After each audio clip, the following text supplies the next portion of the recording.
สบายดีทุกคนสำหรับมื้อนี้ก็ค่ายค่ำลงแรงแล้วแต่ยังคิดบ่ออกว่าสิเฮ็ดหยังกินดีมีไผเป็นคือกันกับแม่แก้วอยู่บ่ทุกคนใกล้สิฮอดยามกินแล้วแต่ก็ยังคิดบ่ออกหันน่ะว่าสิเฮ็ดหยังกินดีย่างนำแต่ปากแต่ท้องนี่แหละเนาะมื้อใดก็ได้พอดีมาย่างเลาะไปเลาะมาบังเอิญมาเห็นยอดผักอีหุ่มกำลังแตกยอดมีแต่ยอดอ่อนๆงามๆแหละก็จริงคิดพอว่ามีปลาแห้งที่เฮ็ดไว้อยู่ตู้เย็นก็จริงลงมือเก็บเอายอดผักอีหุ่มนี้เพื่อจะนำไปแกงใส่ปลาแห้งกินเอาซะอีกอย่างก็เป็นเมนูที่ง่ายๆพอสิได้กินไวแด้สำหรับในการเฮ็ดเมนูนี้เนาะก็จะง่ายๆบ่มีหยังยุ่งยากก่อนอื่นก็ค้างหม้อพอหม้อเริ่มฟดตามด้วยการใส่หัวสิงไข่กับบักเผ็ดลงไปแล้วก็ใส่ปลาแดกลงไปนำอีกน้อยหนึ่งสำหรับปลาแดกไผบ่มักบ่ใส่ก็ได้เนาะอาจจะใส่น้ำปลาแทนเอาก็ได้เพราะว่าบางเทื่อแม่แก้วเฮ็ดก็ใส่น้ำปลาบางเทื่อก็ใส่ปลาแดกแต่ใส่ตัวใดก็แซ่บคือกันหั่นแหละเนาะขึ้นกับว่าบางมื้ออยากกินอันใดก็ใส่อันนั้นลงไป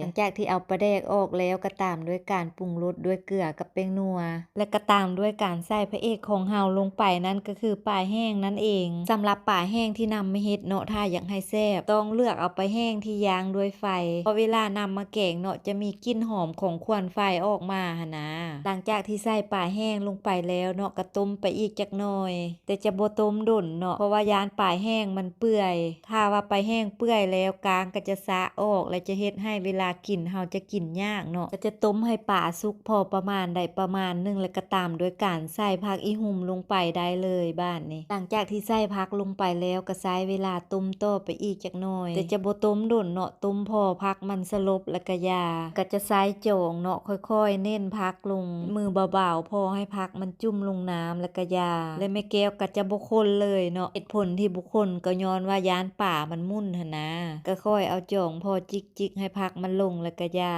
พอผักยุบลงซ้ำนี่ก็ถือว่าได้แล้วสำหรับเมนูแกงปลาแห้งใส่ผักอีหุ่มของแม่แก้วมื้อนี้ตอนนี้ก็สุกเป็นที่เรียบร้อยแล้วเป็นจังใดทุกคนสำหรับเมนูแกงปลาแห้งใส่ผักอีหุ่มของแม่แก้วมื้อนี้สีสันหน้าตาเป็นตาแซ่บตากินตาซีมอยู่บ่มาเด้อทุกคนมากินข้าวกับแกงปลาแห้งใส่ผักอีหุ่มแซ่บๆนำแม่แก้วนำกันสิมีไผสนใจมากินเมนูบ้านๆแบบนี้นำแม่แก้วอยู่บ่เนาะถ้ามีไผสนใจมาเด้อครัวแม่แก้วยินดีต้อนรับเสมอสำหรับคลิปวิดีโอนี้ขอจบเพียงเท่านี้แล้วพบกันในคลิปใหม่ก่อนไปขออวยพรให้ทุกคนจงใช้ชีวิตในแต่ละวันอย่างมีความสุขไปก่อนเด้อทุกคนบ๊ายบาย